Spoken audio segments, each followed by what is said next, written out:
जय हिंद। देखिए, आज हम इस वीडियो में मुख्यतः बात करेंगे एक PYQ के तौर पे पॉलिटिकल साइंस और इंटरनेशनल रिलेशन का बहुत ही इंपॉर्टेंट क्वेश्चन 1985 में पूछा गया है। ठीक है, ये सेक्शन बी का क्वेश्चन नंबर 1 है। इसके अंतर्गत क्वेश्चन नंबर 1 में जो है ABCD 4 प्रश्न टोटल पूछे गए हैं।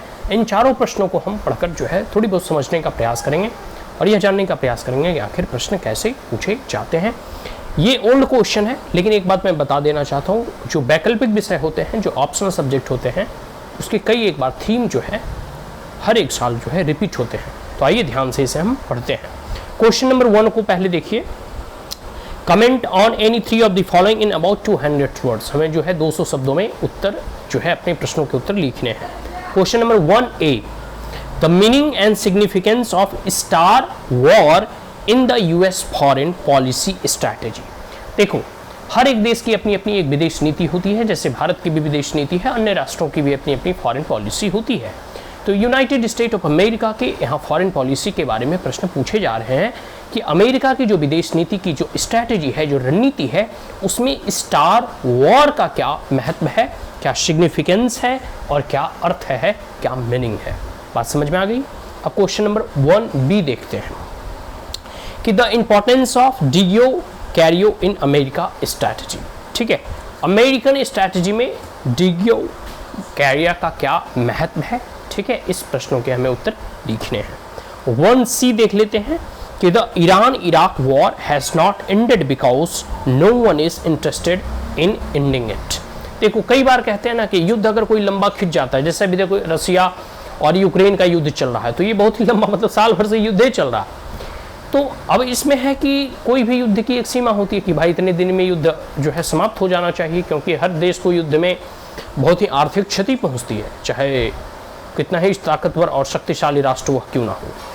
तो ईरान इराक का जब युद्ध हुआ था, ठीक है, तो उसमें कोई भी पक्ष, मतलब दोनों पक्षों में से कोई भी यह नहीं चाहता था कि युद्ध जल्द खत्म हो जाए। बातें समझ में आ गई। ठीक है, अब हम बात कर लेते हैं क्वेश्चन नंबर 1D का कि the significance of Rajiv Gandhi. क्योंकि 1985 का प्रश्न है, तो ये पुराने गवर्नमेंट से संबंधित है। अब जैसे देखो, ये प्रश्न है राजीव गांधी से संबंधित। अब हम पूरा प्रश्नों को पढ़ेंगे, उसके बाद समझेंगे। The significance of Rajiv Gandhi visit to United State in June 1985 for promoting long term Indo American friendship. अब देखो, क्योंकि पुराना प्रश्न है तो राजीव गांधी से संबंधित है। अभी जैसे Modi ji United State of America में गए थे और वहाँ जो है US कांग्रेस को संबोधित किए थे, तो वर्तमान परिप्रेक्ष्य में ये आंसर पूछे जा सकते हैं कि what are the significance of Narendra Modi visit to United State of America. It may be possible कि ऐसे प्रश्न भविष्य में पूछे जा सकते हैं। बात समझ में आ रही है।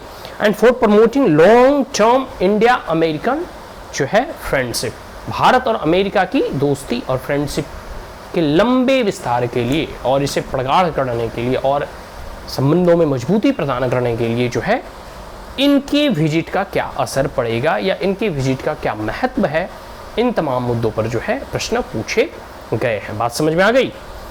तो ये क्वेश्चन नंबर 1 यहीं कंप्लीट होता है। अब हम लोग नेक्स्ट वीडियो में नेक्स्ट क्वेश्चन को समझने का प्रयास करेंगे। देखो, मैं छोटे छोटे प्रश्न हैं, मतलब इसमें 2-2 शब्दों में ही हमें उत्तर लिखने हैं, लेकिन सबसे बड़ी बात है कि मैं बार बार कहता हूं कि पॉलिटिकल साइंस और इंटरनेशनल रिलेशन में जो PYQ होते हैं, इसका रिवीजन थ्रू आउट करें और PYQ के प्रश्नों के उत्तर अभ्यास में, आंसर राइटिंग में करें। और कई बार जो है थीम रिपीट होते हैं। कई बार आप देखोगे जैसे नॉन अलाइनमेंट पे कई बार क्वेश्चन पूछे गए हैं, थोड़े बदल बदल के पूछे जाते हैं, लेकिन थीम वही रहता है। और जो हमारा सिलेबस है उसे एज इट इज़ पढ़ने का प्रयास करें, क्योंकि अगर सिलेबस उतना बड़ा दिया हुआ है ना, पूरे 4 सेक्शन में पॉलिटिकल साइंस का, पेपर 1 पेपर 2 में हर एक पेपर में 2-2 सेक्शन है, तो उसका महत्व है। और सिलेबस को जरूर कंठस्थ करें और फिर आप जो है क्वेश्चन PYQ के तौर पे आप इसे देखें, समझें और फिर आंसर राइटिंग का अभ्यास करें। ये प्रश्न समझ में आ गया। अब हम लोग नेक्स्ट क्वेश्चन को समझने का प्रयास करेंगे।